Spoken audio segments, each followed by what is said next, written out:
아름다운 찬양으로 하나님께 영광을 돌려주신 우리 이 집사님 또 송 집사님 진심으로 감사합니다. 하나님의 큰 은혜가 함께 하시기를 기도합니다. 오늘 복된 그리고 거룩한 안식일을 맞이해서 본교회를 찾아주신 모든 분들을 진심으로 환영합니다. 그리고 각 가정에서 온라인으로 이 예배에 동참하는 우리 모든 분들도 또한 환영합니다. 오늘 이 시간 저는 솔로몬의 옷보다 백합화가 더 나은 까닭이 무엇인지에 대해서 함께 살펴보도록 하겠습니다. 먼저 오늘의 본문을 유병숙 집사님과 더불어 다시 한번 교독해 보겠습니다.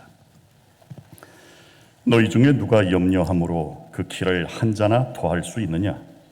또 너희가 어찌 의복을 위하여 염려하느냐? 들의 백합화가 어떻게 자라는가 생각하여 보라. 수고도 아니하고 길쌈도 아니하느니라. 그러나 내가 너희에게 말하노니 솔로몬의 모든 영광으로도 입은 것이 이 꽃 하나만 갖지 못하였느니라. 오늘 있다가 내일 아궁이에 던지우는 들풀도 하나님이 이렇게 입히시거든 하물며 너희일까 보냐. 믿음이 적은 자들아. 아멘. 여러분, 이 세상 모든 산물은 각각 두 개의 고유한 가치를 가집니다. 첫 번째는 상대적 가치인데요, 이것은 다른 것과 비교할 때에 주어지는 가치입니다. 비교해서 더 나은 것이 무엇인가를 결정짓는 것, 우리는 이것을 상대적 가치라고 말합니다. 여기에 깨끗한 물 한 컵과 귀하디 귀한 흑진주가 있다면 여러분은 둘 가운데 무엇을 집으시겠습니까?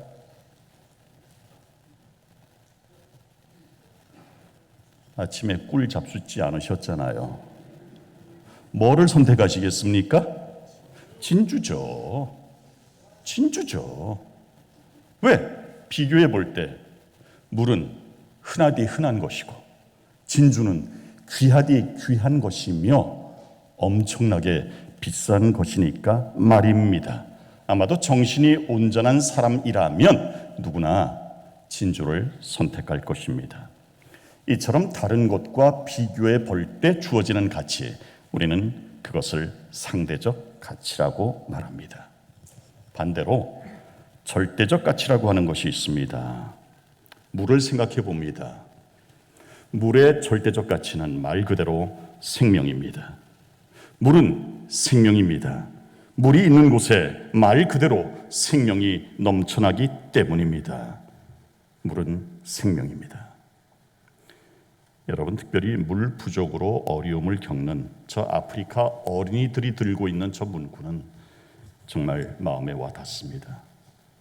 물은 생명이라고 말입니다. 이것이 물의 절대적 가치입니다. 하루는 한 나그네가 사막을 걷게 되었습니다.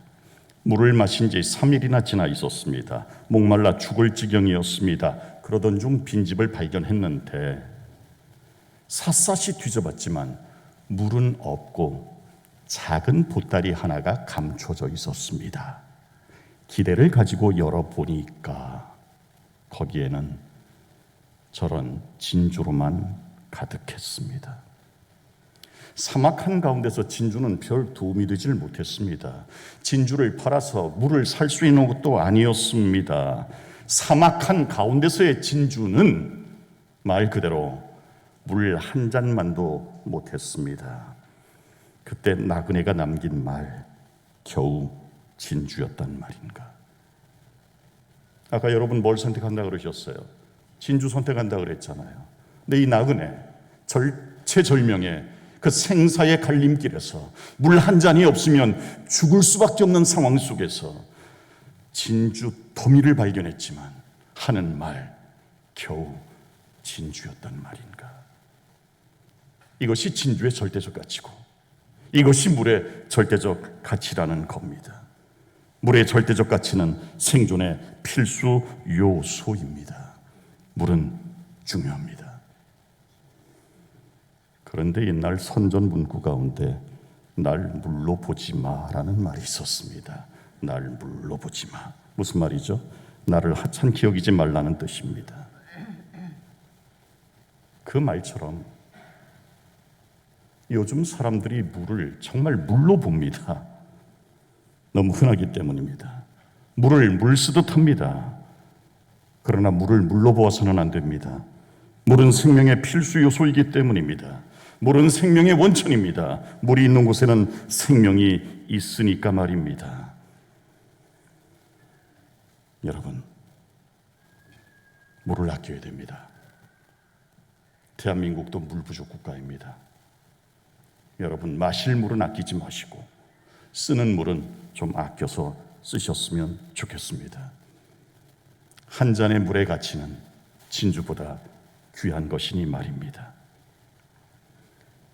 그런데 여러분, 오늘 본문을 읽어보면 약간의 어폐가 있는 그런 말씀이 등장합니다.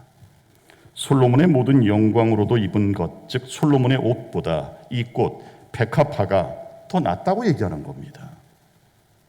어폐가 있지 않습니까? 여러분, 모든 만물은 상대적 가치가 있고 절대적 가치가 있다고 말씀을 드렸잖아요. 그런데 여러분, 옷의 가치가 꽃의 가치보다 못하다는 게 말이 됩니까, 여러분? 안 되는 거거든요, 그건요.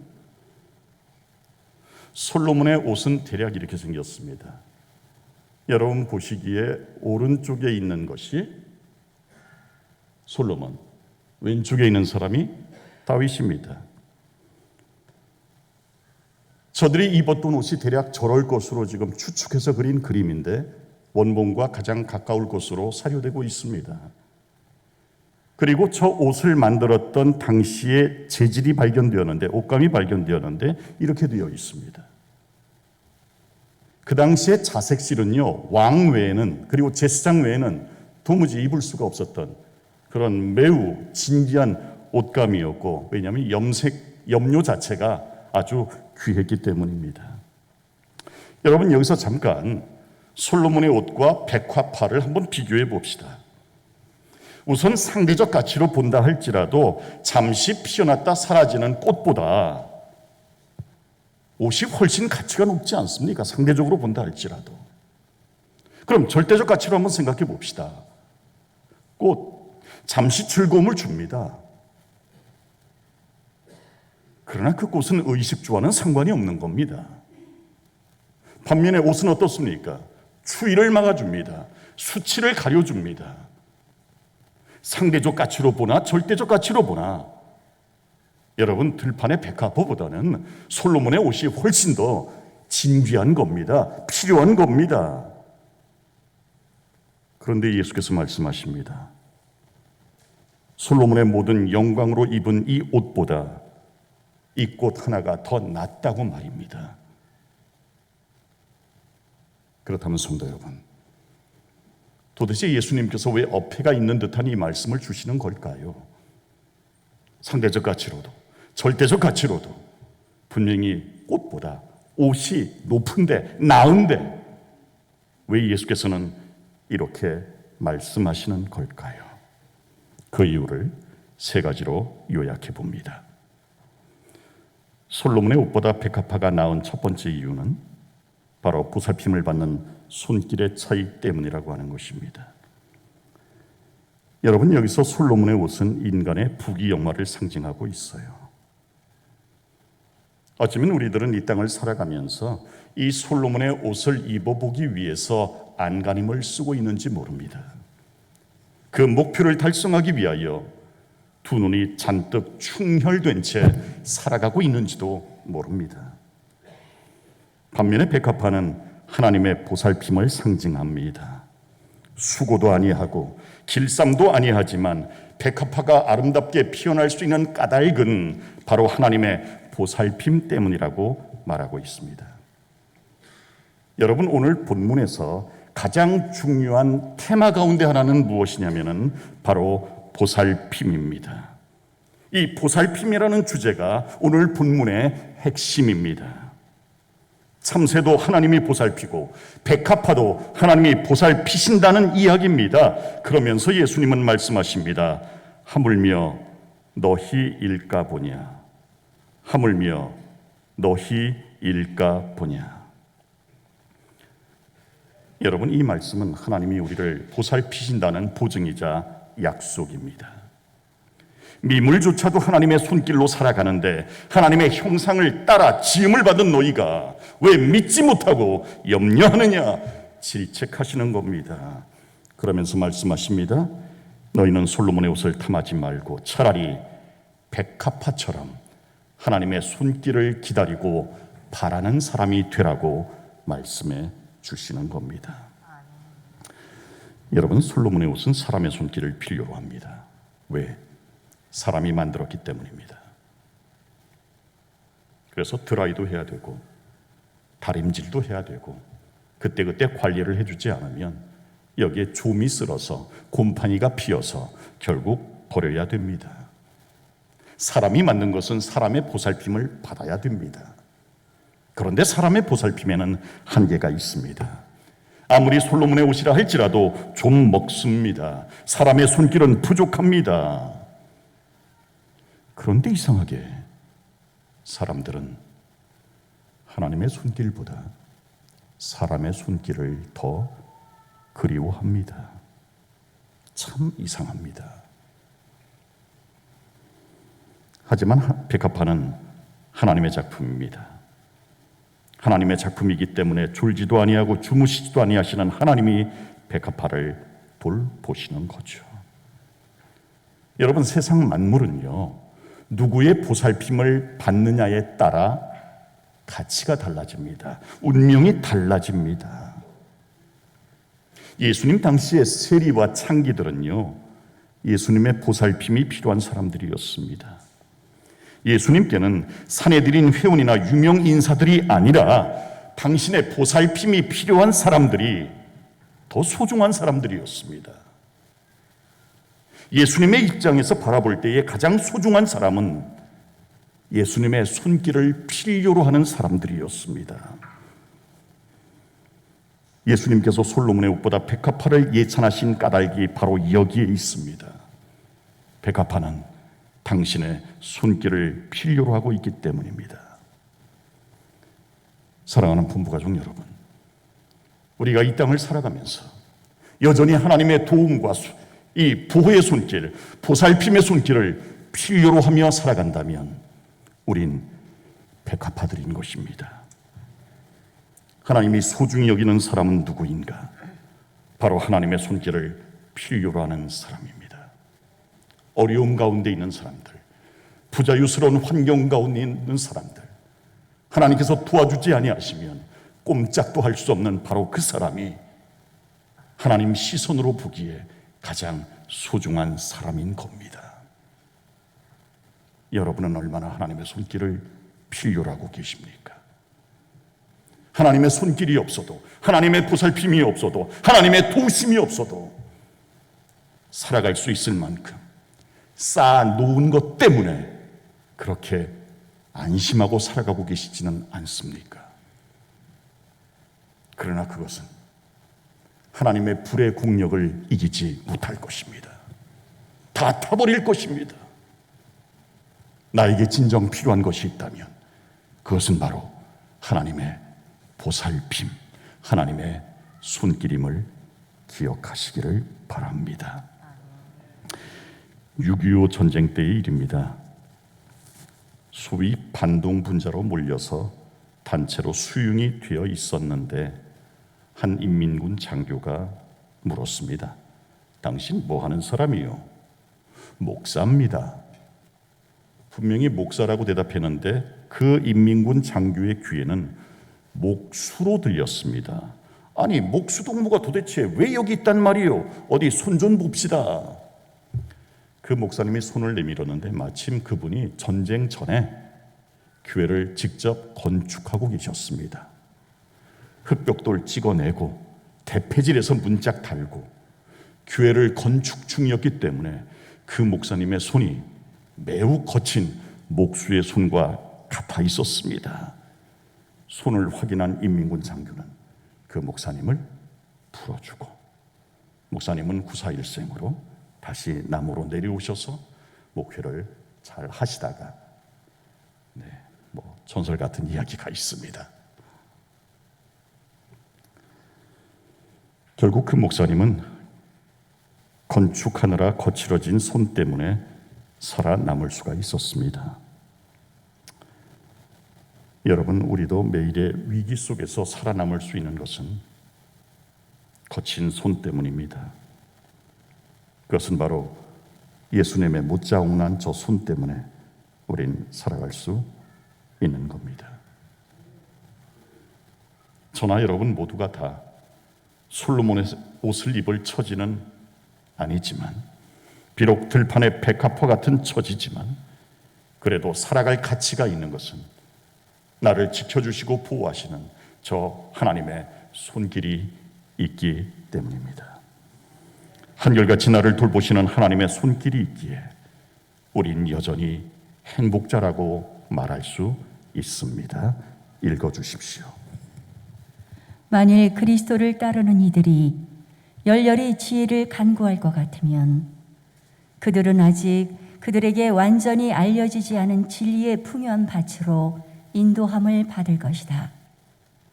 자신을 완전히 하나님께 맡기는 사람은 하나님의 손길로 인도함을 받을 것이다. 아멘. 자신을 완전히 하나님께 맡기는 사람은 하나님의 손길로 인도함을 받을 것이라 말씀해 주셨습니다. 사랑하는 본부가족 여러분, 우리의 생이 불안의 연속일 수 있고 불행의 연속일 수도 있습니다. 정말 들판의 백합화처럼 아무것도 없이 무방비 상태로 노출되어 있을 수 있습니다. 그러나 분명한 것은 여전히 나를 지키시는 하나님의 손길은 건재하다는 것입니다. 나를 지키시고 있다는 사실입니다. 우리가 그 사실 한 가지만 잊지 말도록 합시다. 참새도 땅에 떨어지지 않는 이유, 백합화, 들판의 꽃들도 그냥 쓰러지지 않는 이유, 그것은 바로 돌보시는 하나님의 은혜가 있기 때문입니다.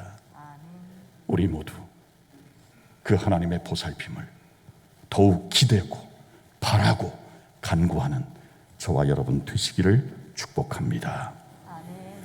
솔로몬의 옷보다 백합화가 나온 두 번째 이유는 생명의 유무 차이 때문입니다. 나비 한 마리가 있었습니다.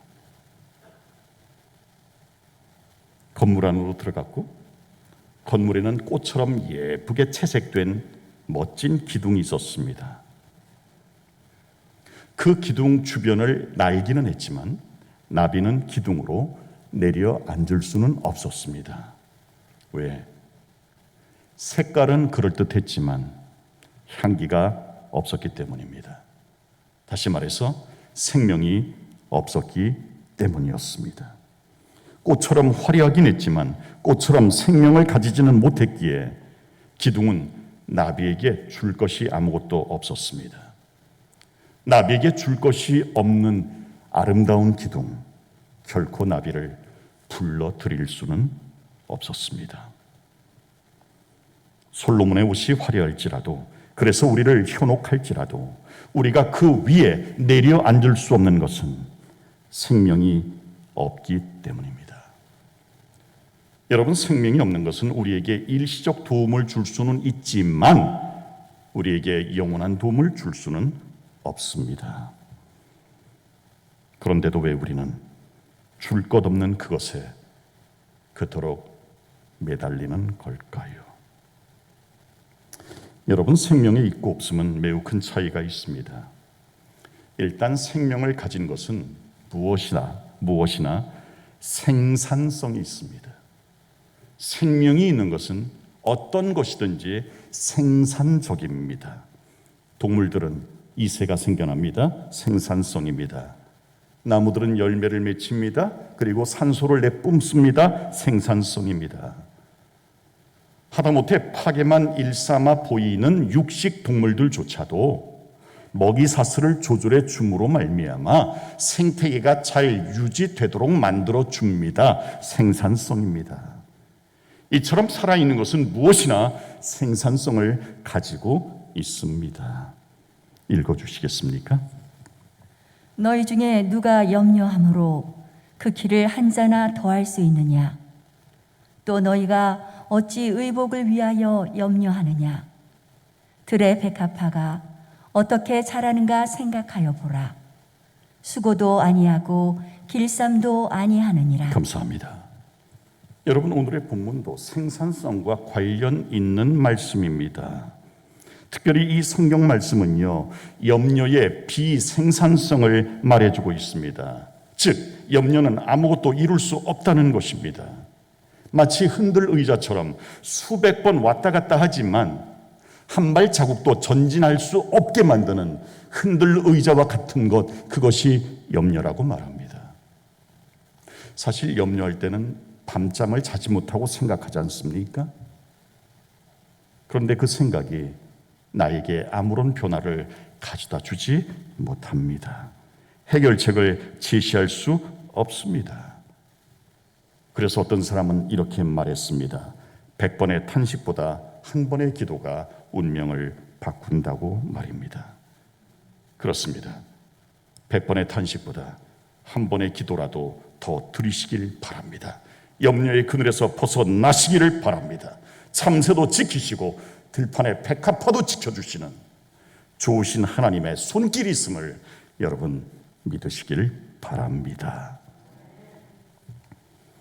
여러분, 저 백합화도 살아있기에 생산적인 존재입니다.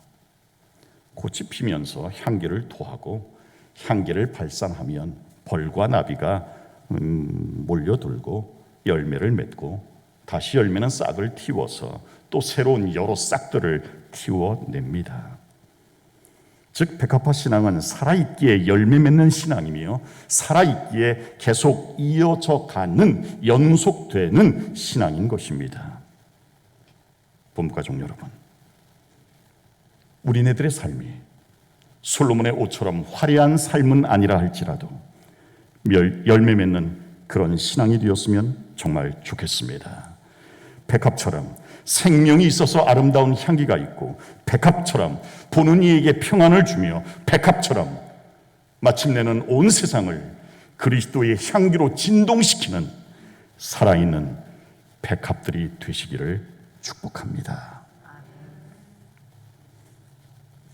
여러분, 내가 추구하는 것, 그리고 내가 가진 것이 생명과 관계 있다면 그것은 반드시 나에게 유익한 것이 될 것입니다. 내가 지금 가지고 있는 것이 화려한 것이 아닐지라도 그것이 생명을 지닌 것이라면 그것은 이 땅에서뿐 아니라 하늘 심판대 앞에서도 나에게 유익이 될 것입니다. 그런데 한번 생각해 보십시다. 내가 쌓아놓고 있는 것 중에, 내가 지니고 있는 것 중에 과연 생명과 관련된 것이 얼마나 되는지 말입니다. 백합은 살아있는 겁니다. 백합은 살아있기에, 생명을 가지고 있기에 염려할 것이 없는 겁니다. 그런데 우리는 내가 쌓아가는 그것 때문에 더 불안에 빠지고 있지 않습니까? 내가 쌓아가고 있는 그것 때문에 더 염려하고 있지 않습니까? 염려의 비생산성입니다. 살아있는 것은 생산적입니다. 사랑하는 부모가족 여러분, 저와 여러분이 오늘 추구하는 그것이, 저와 여러분이 오늘 지니고 있는 그것이 꼭 생명과 관련 있는 것이 되시기를 축복합니다. 내가 원하고 바라고 기도하는 것이 생명 그 자체일 수 있기를 예수님의 이름으로 축복합니다. 솔로몬의 옷보다 백합화가 나은 마지막 이유는 백합은 욕심이 없기 때문입니다. 뭐가 없어요? 욕심이 없어요. 여러분, 솔로몬의 옷은요, 욕심과 욕망의 극치를 보여주고 있어요. 솔로몬이 죽기 직전에 한 말은 헛되고 헛되며 헛되고 헛되니 모든 것이 헛되도다. 솔로몬의 말년이 헛될 수밖에 없었던 까닭은 욕심이 그를 지배하고 있기 때문이었습니다. 재물, 영토, 쾌락 등등등. 저를 좀 따라해 주시겠습니까? 욕망의 크기가 후회의 크기다. 다시 한번요. 욕망의 크기가 후회의 크기다. 그렇습니다, 여러분. 욕망의 크기만큼 후회도 커집니다. 그런데 우리는 헛된 줄 알면서도 솔로몬의 옷을 여전히 탐하고 있습니다. 그것을 위해 늘 욕심으로 채워진 충혈된 눈을 가지고 살아가고 있습니다. 그로 인해 우리의 삶이 얼마나 고단합니까, 여러분?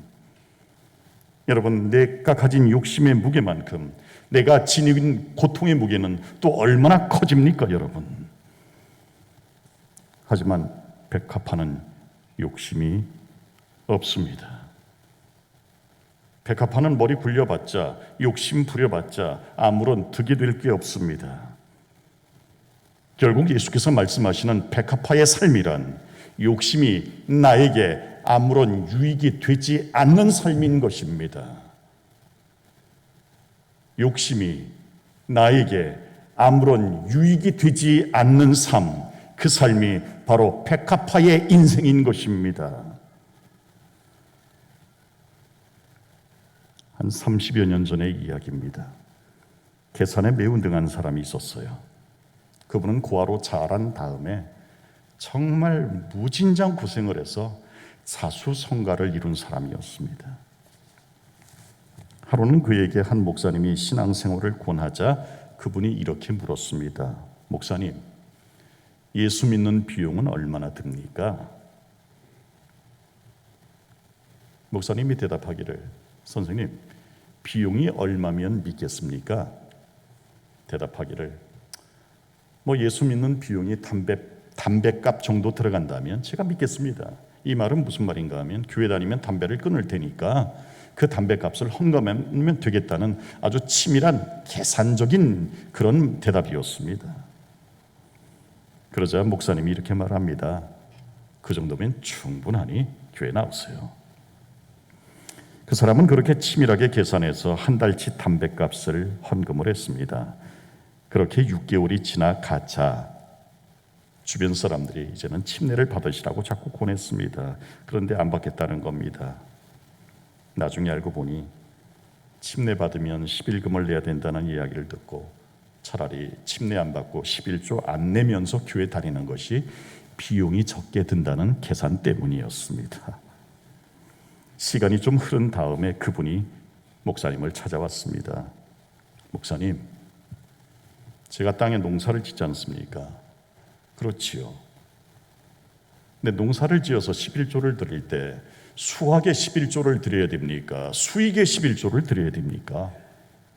목사님의 대답이 참 지혜로웠습니다. 선생님, 수확의 11조도 11조요. 수익의 11조도 11조입니다. 그러자 이분이 뒤통수를 극적 긁으면서 비용을 빼면 얼마 안 남는데 하더니 그해 가을 거지가 끝날 때 쌀 2가마를 드리고 그리고 침례를 받으셨습니다. 여러분, 이건 대단히 놀라운 변화였었습니다. 쌀 한 톨도 아끼던 분이에요. 정말 10원짜리 동전 하나도 아끼던 분이셨거든요. 근데 그런 그분이 수익의 11조를 내고 침례를 받으신 거예요. 여러분, 11조가 침례 조건이다 이런 거 없습니다. 오해하지 마시길 바랍니다.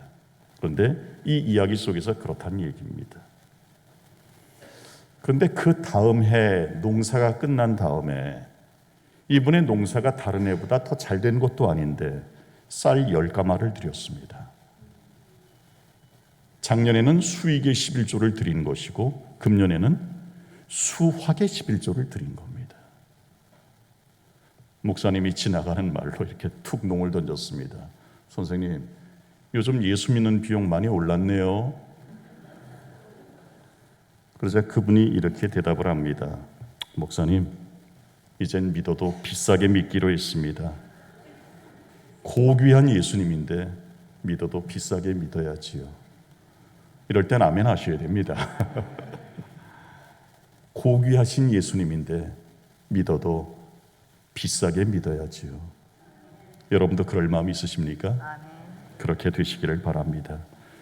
여러분, 그렇게 대답을 하는 그분의 얼굴에는요, 이전에 볼 수 없을 만큼 환하게 빛나는 그런 얼굴이었습니다. 여러분, 백합화가 솔로몬의 옷보다 가치 있는 이유가 바로 여기에 있습니다.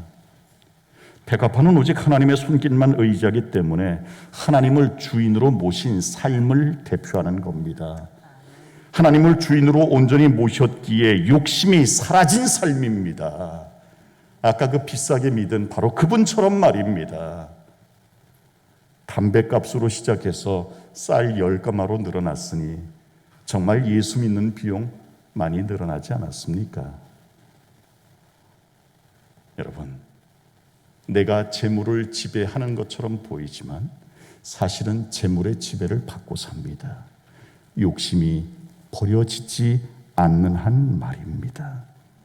그런데 인생에서 욕심이 사라지니까, 제거되니까 재물의 노예가 아니라 진정한 재물의 주인이 될 수 있었다는 거죠. 그러자 그분에게, 계산이 그토록 능했던 그분에게 행복과 평안이 찾아오더라는 거죠. 이 자리에 함께한 모든 본부가족 여러분들에게도 그 행복과 평안이 있기를 축복합니다. 욕심이 사라진 삶, 그것은 저절로 없어지지 않습니다. 온전히 예수님이 내 삶의 주인이 되실 때 가능합니다. 예수가 온전한 내 생애의 주인이 되시면 계산을 멈춥니다. 그리고 하나님께 모든 것을 맡깁니다. 저와 여러분의 삶이 하나님을 온전히 주인으로 맡기고 섬기는 복된 삶 되시기를 축복합니다. 여러분, 여전히 욕심과 탐욕으로 가득한 시대를 살아가는 우리들입니다. 본부가족 여러분, 이 땅을 살아가면서 솔로몬의 옷보다 더 귀하고 소중한 것들을 많이 발견하며 사시기를 바랍니다. 저를 좀 따라해 주시겠습니까? 잘 보면 보입니다. 보입니다. 뭐가? 솔로몬의 옷보다 더 귀하고 소중한 것들 잘 보면 보입니다. 여러분, 돌보시는 하나님의 손길이 여전히 나를 두르고 있음을 보며 삽시다. 내가 가진 것이 비록 화려하진 않다 할지라도 하늘의 생명을 품고 있는 것이라면 그것이 가장 나에게 유익한 것임을 믿으며 삽시다. 무엇보다 좋으신 하나님을 온전한 내 삶의 주인으로 모셔서 하나님의 보살핌을 받는 복을 누리시는 저와 여러분 되시기를 바랍니다. 오늘 말씀을 요약해 봅니다. 절대적 가치로 보아도, 상대적 가치로 보아도 한 송이 백합은 분명 솔로몬의 옷보다 못합니다. 그럼에도 불구하고 예수님은 솔로몬의 옷보다 백합화가 더 낫다고 말씀하셨습니다. 그 이유는 하나님의 손길로 보호를 받기 때문이며 생명을 가졌기 때문이며 욕심이 없는 삶이기 때문입니다. 읽어주십시오. 오늘 있다가 내일 아궁이에 던지우는 들풀도 하나님이 이렇게 입히시거든 하물며 너희일까 보냐. 하물며 너희일까 보냐. 그 다음 말은 제가 안 썼습니다. 그 다음 말이 뭔지 아시죠? 믿음이 적은 자들아. 여러분, 하나님의 손길을 의심하지 않으셨으면 좋겠습니다. 하나님이 나에게 주신 것은 늘 최선임을 믿으십니까? 하나님이 나에게 허락하시는 모든 것은 하나님께서 나에게 가장 필요한 것이라고 생각해 주시는 하나님의 최상의 선물이라는 사실을 여러분 믿으십니까? 오늘 우리의 삶이 이런 백합화의 삶이라면 얼마나 좋을까요? 세상을 향해 충혈된 눈으로 살아가기보다 하나님의 손길로 보호받고 있음을 감사하고 풍성한 것처럼 보이지만 실상은 생명은 없는 이 세상과 전혀 다른 하늘의 생명을 품고 살아가고 있다는 것에 대하여 감사하며 하늘을 그리워하고 하늘을 소망하는 우리의 삶이 된다면 여러분, 그것이 최고의 삶이 아닐까요? 마지막으로 산상보훈이 있는 말씀 읽어보겠습니다. 지혜의 길을 걸어가는 자들은 환난을 당할지라도 크게 기뻐한다. 왜냐하면 그들을 사랑하시는 그분께서 보이지 않을지라도 그들 곁에서 동행하시기 때문이다. 위로 한 걸음 한 걸음 올라갈 때마다 그들은 그분의 손길을 더욱 분명히 깨닫게 되고 매 발걸음마다 보이지 않는 분에게서 나오는 더없이 밝은 영광의 빛이 그들의 길을 비추어 준다. 아멘, 아멘. 위로 한 걸음 한 걸음 올라갈 때마다 그들은 그분의 손길을 더욱 분명히 깨닫게 되고 매 발걸음마다 보이지 않는 분에게서 나오는 더없이 밝은 영광의 빛이 그들의 길을 비추어 준다. 하나님의 손길은 여전함을 믿으시길 바랍니다. 깜깜하다고 생각될 때 하나님의 영광의 빛이 내 길을 비춰준다는 사실을 믿으시길 바랍니다. Where you go, I also go. 내가 가는 곳이면 나도 간다. 예수님의 친음성입니다, 여러분. 네가 가는 곳이면 나도 간다. 여러분, 나와 동행하시는 하나님, 나와 동행하시는 예수 그리스도의 은혜를 끝까지 믿고 의지하는 모든 부부가족 되시기를 바라면서 말씀을 마칩니다.